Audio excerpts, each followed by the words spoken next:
we are in a series called New Beginnings, Finding Your Pathway to Health and Wellness. And at the heart of the series has been this acronym, this word creation. It's an 8-letter word, and each of those letters stand for a health determinant, something that we have control over in our lives that lead to a healthier, more abundant life, mind, body, and spirit. You know, we got choice and rest, environment, activity, trust in God, interpersonal relationship, outlook, and nutrition. And we've been over many of those already, but the whole idea of this series isn't just that we would hear these things, but that we would begin to implement them so that we can live healthier, more abundant lives. So my question to you is that what you're doing? Have you been implementing a little bit of what you're hearing each week, moving toward a healthier, more vibrant you? And if you're not, where would you start? You know, if you were to say, I need to pick one of these to really focus on, would it be rest? Would it be activity? Would it be nutrition? Or for many of us, the place to start would be interpersonal relationships. I believe because interpersonal relationships have such tremendous impact on our health, body, mind, and spirit, and it's really something in our culture in particular that needs to be focused on, and that's where we're going today, interpersonal relationships. And so, kids, actually, if you want to count how many times you hear me say the word relationship or relationships, and take that number of how many times I say those words into the foyer, when we're all done, we'll have something for you. But just to kind of get us processing this topic, I want to ask you a couple questions. Just don't answer out loud, don't raise a hand, don't nudge the person next to you, but just kind of process these individually. Do you feel like you know lots of people yet aren't really deeply connected to any one person? Or do you have a place where you feel like you totally belong, where people know you and totally accept you? Do you have relaxed time to connect with the people you love to be with? Would you characterize your relationships as shallow or deep? Or a little of both? Do you have friends that you respect and admire? Outside of your family, who's the one person you would turn to in a time of need? Do you have that person in your life that if a crisis came, you would know who to go to? And finally, do you regularly experience loneliness? You know, if even one of these questions stirred something in you, awakened something in you, causes an ache or a desire for something deeper in your life, then you are clearly a human being living in this crazy shallowness of our isolated and individualized culture. We are a relationally starved society. Loneliness is an epidemic in our society. I experienced a little bit of it myself on this trip to Israel.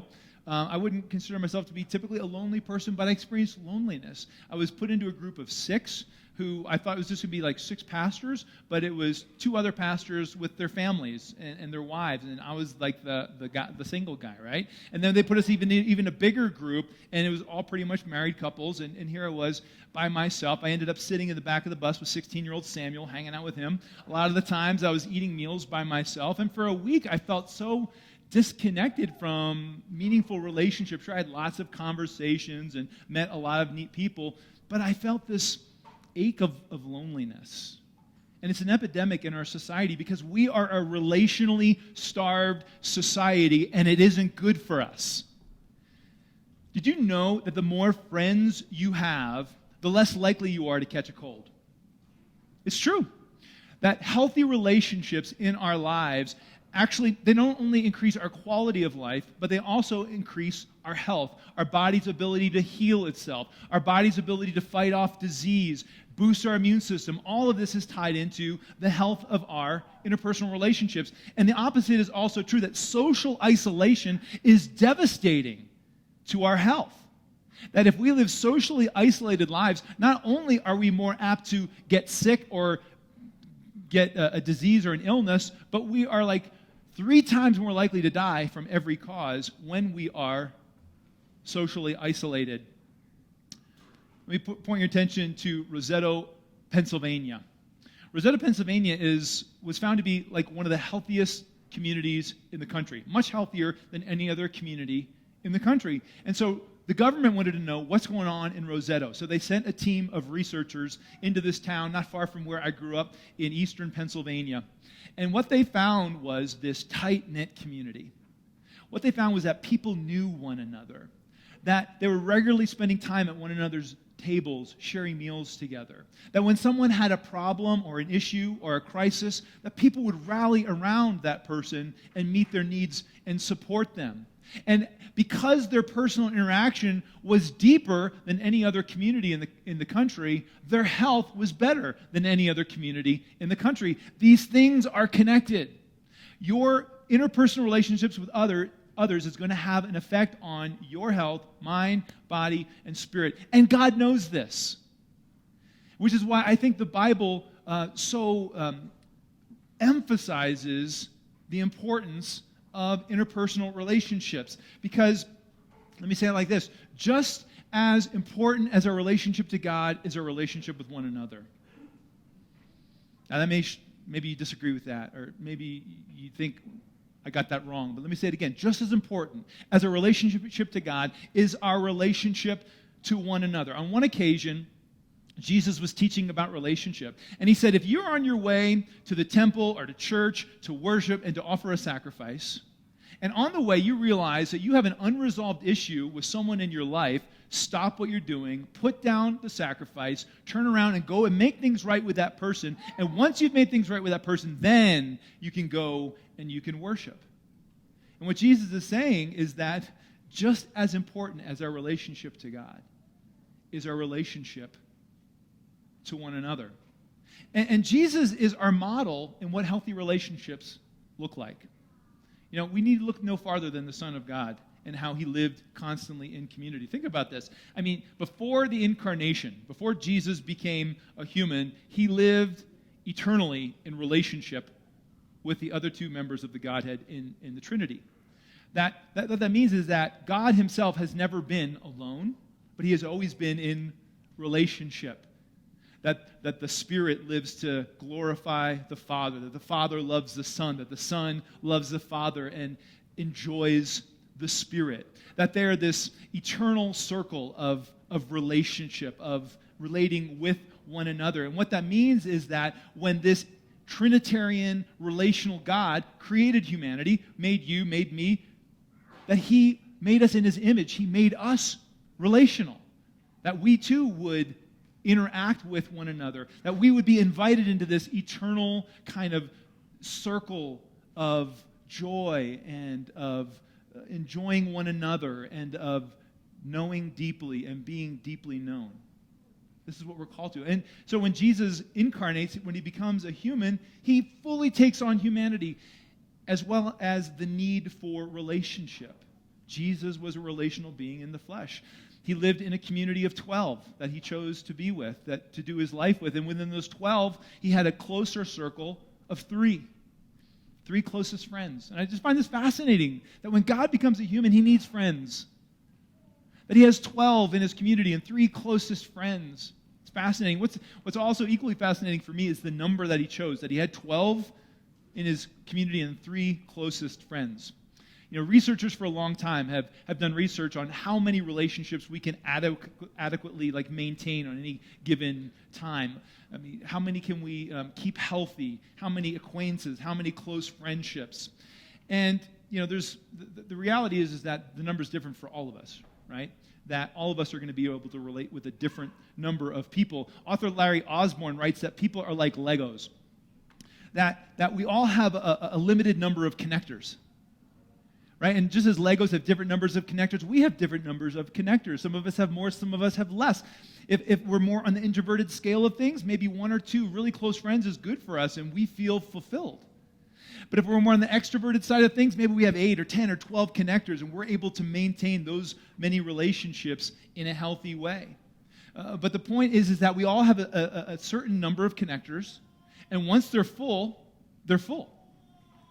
And what that means is that I can still continue to be friendly to people and spend time with other people, but I really don't have the relational capacity to invest deeply in a friendship or a relationship once all those other connectors have been full. Someone's got to drop off in order to plug someone else in. And this has been liberating for me, because until recently I lived under the false impression that God's purpose for me was to move into deep friendship and relationship with every person that I meet.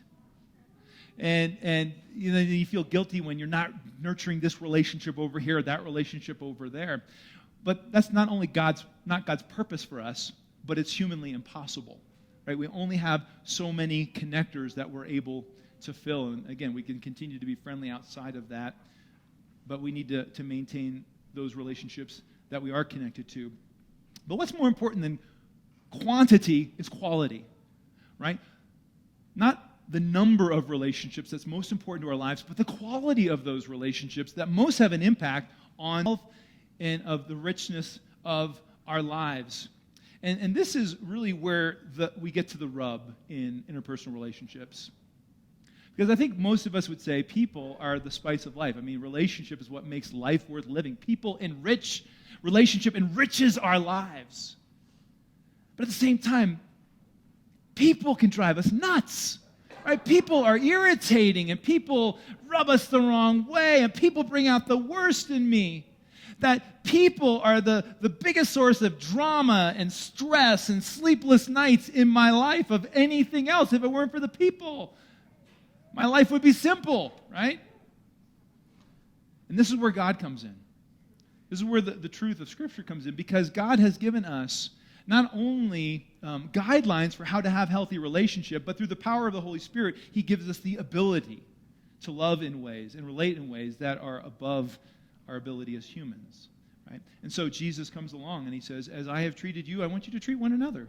As I have loved you, I want you to love one another. As I have forgiven you, I want you to forgive one another. I want you to carry one another's burdens. I want you to speak truth in love to one another. God has given us guidelines for how to have healthy relationship, and more than that, He gives us the Spirit to give us power to do it. And what I'd like to do this morning is just look at one story in the life of Jesus that I think really gives us three powerful takeaways on how to have healthy relationships in our lives so that we can live our lives to the fullest. And this story is found in Matthew chapter 26. This is a passage that we looked at. If you were with us last year, we looked at this passage. But I want to come at it today in a way that maybe you've never considered it before, a way that's going to really look at this story from the perspective of how Jesus interacts with His friends. The story takes place the night Jesus was arrested, the night before He was crucified. He had just enjoyed dinner with His closest friends in the upper room. The dinner was over. They had walked out of the city across the Kidron Valley into a garden of olive trees called Gethsemane. And that's where we pick up the story in Matthew chapter 26, verse 36. Matthew records, "Then Jesus went with His disciples to a place called Gethsemane, and He said to them, 'Sit here while I go over there and pray.'" So something strikes me right from this first verse about Jesus and relationship. And it says that on this night, the darkest night of His life, that Jesus went with His disciples. That on the darkest night of His life, Jesus had His friends with Him. That when He was going to come to a place where He needed support more than any other time in His life, that He had the support that He needed because He had always, and this is our real takeaway, He had always invested in relationship. Jesus was one, His whole life, He had invested in relationship. He was always in community. He was always calling people and inviting them into His space to be with Him, to walk with Him, to do what He was doing.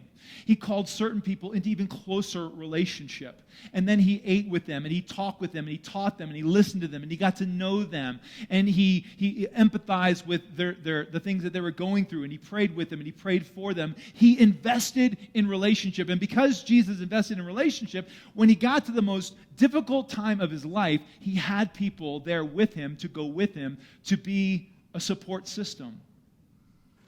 And this is something that we need to always be thinking about because, and we'll talk about in a moment, we're all going to come to that time when we need the support system, and we can't wait until that time to begin investing in relationship. We need to be investing in relationship all the time as we get up to those. Because we need to invest in relationship because I think we all realize friendships don't just happen. Healthy relationships don't just happen. You can't just throw a bunch of people into a room and they're going to all come out friends, right? It takes work, it takes intentionality, and it takes, if we're honest with ourselves, it takes really hard work.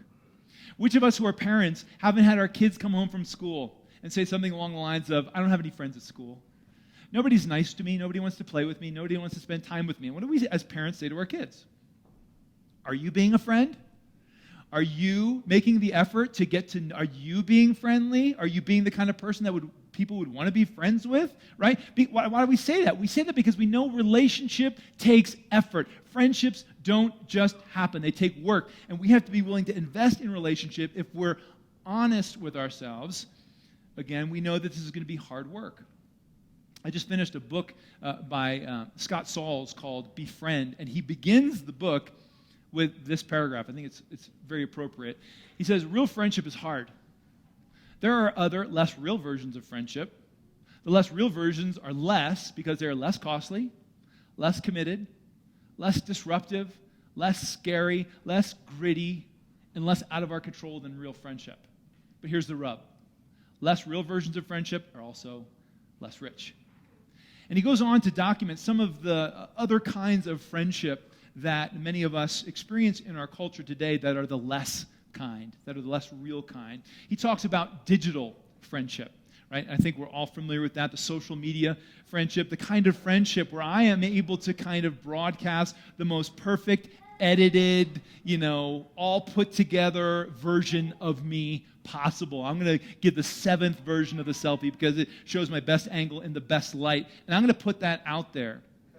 And the problem with digital relationship is that there is no authenticity whatsoever. And while there can be value in digital relationship, the problem is, the downside is that I don't really get to know you, and you really don't get to know me.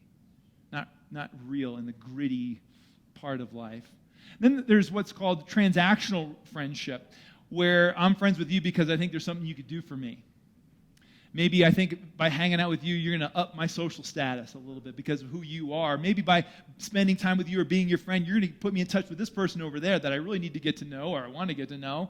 Or maybe by spending time with you, you're going to help me get that deal, that business deal that I was hoping for. Or maybe I'm just using you because I'm bored and I don't really like you. I don't want to hang out with you, but I got nothing else to do, so I might as well be with you. But if something else better comes up, I'm out of here, right? This is transactional friendship. Then there is one-dimensional friendship, very common today. These are relationships that revolve around just a single shared experience. And this is where our sameness is emphasized. We're both on the same side of the aisle in politics, and we like talking politics, and so we're going to talk politics together. Or we both have the same class and the same teacher on the same subject, and so we're going to talk about our class, and we're going to talk about our teacher. Or, we both like the same sports team, and we like talking sports, and we're going to talk about that team. But take away that sameness, and we really have no relationship. And there's a role that these relationships play in our lives. I mean, again, not everyone could be our closest friends, and one-dimensional relationships can be very impactful on our lives. But they can also be a great first step to a deeper relationship with a person. But the key is that none of these are real friendship yet. The question is, how do we go deeper? How do we get to that next level to really develop meaningful relationships? Well, the first thing we need to be willing to do is invest in relationship. To say, I'm willing to do the hard work needed of prioritizing time together in the midst of my crazy, busy schedule. I need to be willing to invite you into my space and into my time when I want nothing more than just to be alone and do this by myself. Then I need to be willing to invite you along to do things with me, even when I want to do them by myself. That I need to be willing to bare my soul with you and tell you what I'm going through and tell you my hurts and my fears and the fact that maybe I'm depressed or feeling lonely when all I want to do in that moment is just hide. Real friendship takes work. We need to be willing to invest in our marriages, do the work that it needs to build healthy marriage, in our family relationships, and also in our friendships. Let me just encourage you. If you're saying to yourself, I really don't have any meaningful relationships like that, where do I start looking? Let me encourage you, look no further than the people sitting around you right now. Because I got to tell you, this church is filled with amazing people. I mean, really amazing people. And I'm so blessed to know so many people in this church. I'm like, man, these are good people. I wish more people knew each other in this church because there are amazing people. And so if you're looking for a place to say, I need to start developing some new relationships, then start investing in the person sitting next to you right here. I think a couple weeks ago, Steve Cochran, Guitar Steve here, he posted on our Newday Network page, and he said basically, I realize I'm paraphrasing. I kind of hang out with the same people all the time at church. And I think there's great people out there that I want to get to know. So if I don't know you, I would love to have lunch with you. Send me a personal message. I just thought that was awesome. I don't know if anyone took him up on that or not, but that is investing in relationship. That is putting yourself out there. But we learn a second powerful dynamic of healthy relationships as we continue our story, as we go to verse 37. Matthew records, he took Peter and the two sons of Zebedee along with him, and he began to be sorrowful and troubled. Then he said to them, my soul is overwhelmed with sorrow to the point of death. Stay here and keep watch with me. Investing in relationship isn't enough to develop meaningful relationship. You could spend lots of time with people, and you're not going to go deep unless you do what Jesus does here. He's more than just investing in relationship, but he's being authentic. He's saying, this is what I'm feeling, this is what I'm going through, and this is what I need from you. Can you help me? Jesus is real. There's no pretense with this man. At the darkest part of his life, he's authentic. And if you're ever looking for any confirmation that these Bible stories are true, look no further than right here. If you're making this story up, you're not going to make your spiritual hero vulnerable like that. You're going to make him at the darkest part of his life. He showed faith and he was strong and he said, bring on the cross and bring on the devil. I got him. And you're certainly not going to make the disciples doing what they're doing here in a minute if you're making the story up. I think this is a confirmation of the story, this authenticity of Jesus, that he would open his life to his disciples and say, I'm feeling weak right now. I don't feel like I could do this on my own. I need you. Would you be here for me? Would you pray with me? Would you pray for me? I don't want to be alone.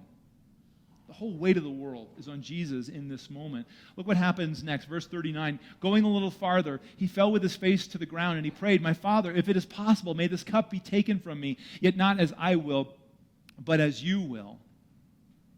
The weight of the world is on him as he faces the cross. One of the first stops I made in Israel last week was the Garden of Gethsemane. And standing there amidst these 2,000-year-old olive trees in this beautiful, tranquil garden with the sun shining, the birds singing, you can't really get a sense of what Jesus went through that night 2,000 years ago. But there's a church that's been built there on the site called the Church of Suffering. And it's designed to intentionally mirror the experience Jesus would have had that night. As you step out of the sunlight into the sanctuary, it's intentionally very dark. Stained glass is dark, letting in only limited light. And so you step into this nighttime experience, and you look up, and on the ceiling there are these stars, replicating the stars that would have been over Jesus.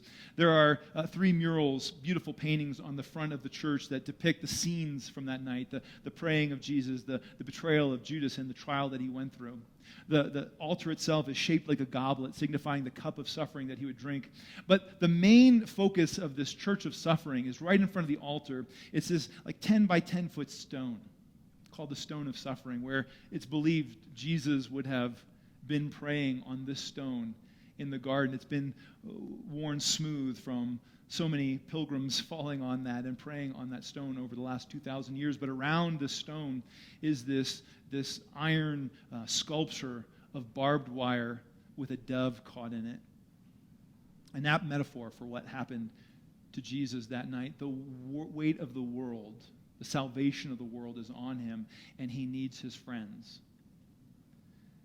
And we need to know that just as Jesus came to that dark night of his soul, every one of us will come to a time in our lives, maybe many, many times in our lives, where we realize we need a support system, that we're feeling depressed, that we have doubt, that we're afraid, we have scary circumstances in our lives, that we have financial pressure, that we have a health scare, that we're feeling lonely, that we're feeling isolated, that we experience some kind of hardship or difficulty, whatever the situation, the time will come when we all need friends, and we need people who are going to be around us to be with us and to walk with us and to pray with us and support us and encourage us. And when those times come, if we want to receive the support we need to be willing to be authentic. We need to be willing to be brave enough to say, I'm hurting, I'm afraid, I'm depressed, I have doubts, I have needs. Will you pray for me? Will you be with me? This is what Jesus does. My soul is overwhelmed to the point of death. Stay here and watch with me and pray with me. The question is, are we willing to be authentic in our relationships, to be real with one another? Because in our culture of rugged individualism, this is one of the hardest things, one of the scariest things for any of us to say, I need you. I am weak. Will you be strong for me? I have doubt. Would you be faithful for me? To be able to open our lives to one another and say we're struggling. It's a hard thing to tell our family and friends what we need from them. Because maybe we're afraid that they're not going to be able to give us what we need. Or maybe they'll choose not to. Then we'll experience rejection. That's exactly what Jesus is going to experience this night. He's not going to get what he needs from his friends. But maybe we're afraid to ask for help because we just don't feel like we deserve it. Maybe we're afraid of being rejected. Again, maybe we think that they can't give us what we need. But we need to be willing to be authentic. Nothing breeds healthy relationship like authenticity and truth. For one thing, authenticity gives us a window into one another's souls that lets us see, you're like me. When you open up to me about what you're going through, no matter what it is, when you're real with me and you tell me the struggles that you have, not only does that endear you to me, but it also lets me see you're a person just like me, with the same kind of doubt, same kind of struggle, same kind of pain. And as C.S. Lewis so beautifully said, as he says everything beautifully in his book, The Four Loves, he says, the first step of friendship is when two people are able to look at each other and say, you too?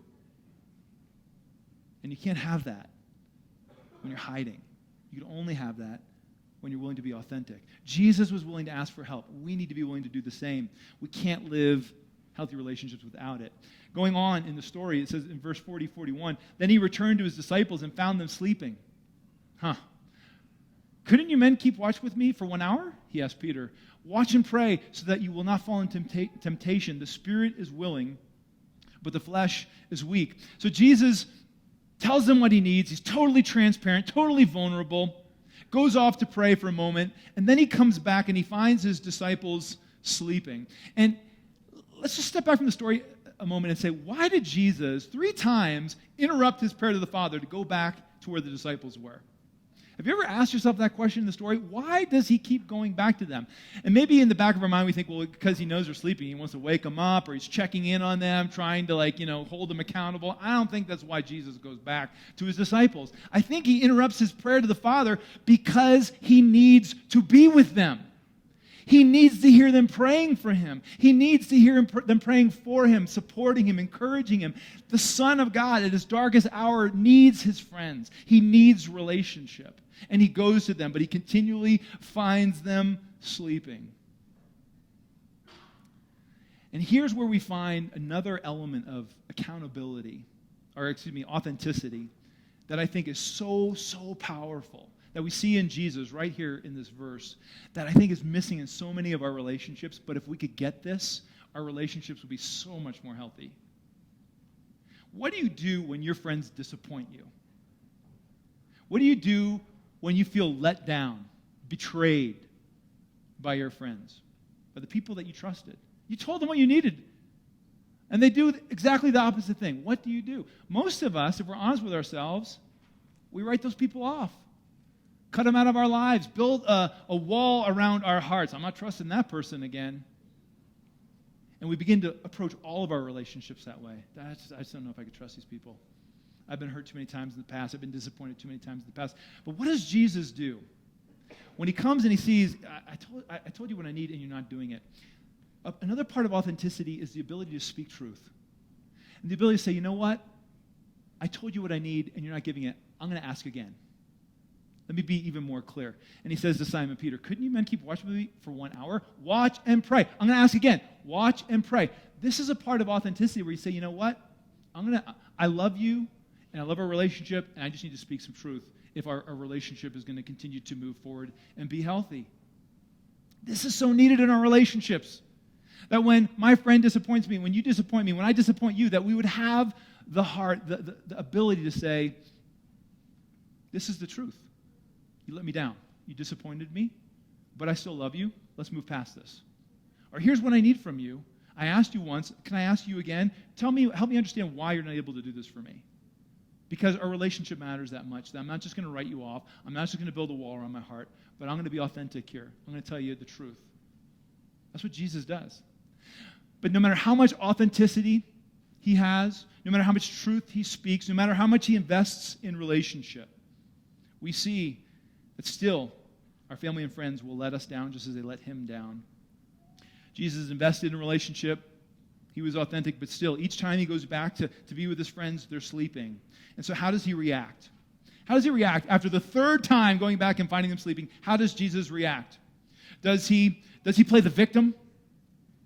After all I've done for you guys, after all I'm going to do for you guys, I'm going to die for you guys tonight. All I ask is for 1 hour of prayer. You can't do that for me?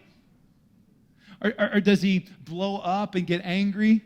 You lazy, no good morons. I mean, I ask you to do one thing, you can't even get that right. Does he go passive aggressive? I mean, how does Jesus respond to 3 times in 1 hour being disappointed by his disciples? Look what he does. He says, then he returned to the disciples and said to them, are you still sleeping and resting? Look, the hour has come, and the Son of Man is delivered into the hands of sinners. Rise, let us go. Here comes my betrayers. I love this response. Jesus' friends disappoint him. Not once, 3 times in 1 hour. At the most difficult time of his life. What has he ever asked for in his entire life other than just pray for me this 1 hour? And they let him down. And what does he do? Does he get passive aggressive? Does he shun them? Does he cut them out of his life? Does he blow up in anger? Does he play the victim? No. He extends grace. Basically, his answer is, really? Okay, let's go. Really? Okay, let's go. We're still in relationship. You're still my people. You're still my tribe. You're still my friends. Come on, let's go. He extends grace. How do you react when those you're in relationship with disappoint you and let you down? Do you cut them out of your life? Do you shun them? Do you get passive aggressive? Do you play the victim? Do you blow up in anger? Do you carry resentment and bitterness with you all through your life because of what people have done to you or not done for you? If we're going to have healthy relationships in marriage, in our families, with our friends, we have to be willing to extend grace. People will let you down. People will let me down. We've got to know this. We're all broken, sinful people. We're going to let each other down. We're going to disappoint each other. Maybe they meant to hurt you, but chances are they probably didn't mean to hurt you. Chances are probably they didn't even know they hurt you. Extend grace. Not only will people disappoint you, but guess what? All of us have been the disappointment, right? I mean, people are going to hurt us. People are going to betray us. People are going to say bad things about us. They're going to talk behind our back. They're going to steal from us. They're going to lie to us. If we're honest with ourselves, we have done every one of those things to the people we care about as well. So extend grace. Okay, someone said they were going to do something for you and they didn't do it. They said they were going to go somewhere with you. They didn't go. Have you ever done that? Extend grace. Someone talked behind your back. They said something unflattering about you. Have you ever done that? Extend grace. A friend betrayed you. They took something from you. They said something offensive. They lied. Maybe they did something far, far worse. We're all guilty. We're all disappointers. Forgive, move on, extend grace. It's the only way to have healthy relationship. Again, Scott Sauls, I think he summarizes all of this really well in one paragraph, and he does it beautifully. I just want to kind of wrap up with this. He says, real friends not only agree, but disagree. Real friends not only applaud each other's strengths, but challenge each other's weaknesses. Real friends not only enjoy life together, but struggle through life together. Real friends not only praise one another, but also apologize to and forgive one another. Real friends not only rally around their points of agreement, but love and learn from their points of disagreement. When this happens, when friendship grows beyond one dimension to many dimensions, a poverty of friendship is replaced by a richness of friendship. And I think that's what we want, isn't it? Wouldn't we all say, I want a richness of relationship in my life, not a poverty? And Jesus has shown us the way, and the Holy Spirit gives us the ability to follow his example. And so as you think about what is the next step I would need to take to really grow in health in interpersonal relationships, which of these three takeaways from Jesus would be most impactful and relevant for you? Maybe you're saying, you know what, I really need to invest in relationship. I have not been investing in relationship. I've been living in social isolation. I'm not really inviting people in. I'm not really spending time with people. I need to begin to invest in relationship. Maybe that's where you need to start. Or maybe you've been spending lots of time with people, but you're wondering, why is this relationship not going deeper? Could it be because you need to learn to start being more authentic and sharing a part of your heart and your soul and your struggle and just be real and ask for what you need? Could you do this for me? What can I do for you? And when that's not happening, can I speak truth into your life and say, you know what? I need more, or I need this different. What can I do to be a better friend to you? But many of us also probably need to focus on extending grace. That we're carrying around bitterness and resentment to things that have been done to us by certain people. And maybe you're not able to reestablish relationship, but could you at least let that go? Could you say, you know what, I'm guilty too. That I've been a bad friend, that I've betrayed, that I've disappointed. And just as I would want grace, I'm willing to extend that right now in this moment. Healthy relationships, it's a part of life, it's a part of health. And if we're able to learn from Jesus in investing in authenticity and grace, I think we won't only be living healthier lives, but in the words of Scott Sauls, we'll be living richer lives. I'd like to pray for that right now. Pray with me. Father, thank you for making us in your image relational beings. And for those of us who could say, thank you that we have friends in our lives, true friends, we would just want to say thank you for that gift. Thank you for the family that you've surrounded us with. But God, we want to do better. We want to have healthy relationships. And so show us, through the example of Jesus, a next step to take. Give us wisdom, God, to know what you want us to do. Give us courage to do it as hard as it may be. And we ask it in the name of the one who makes it all possible, Jesus. Amen.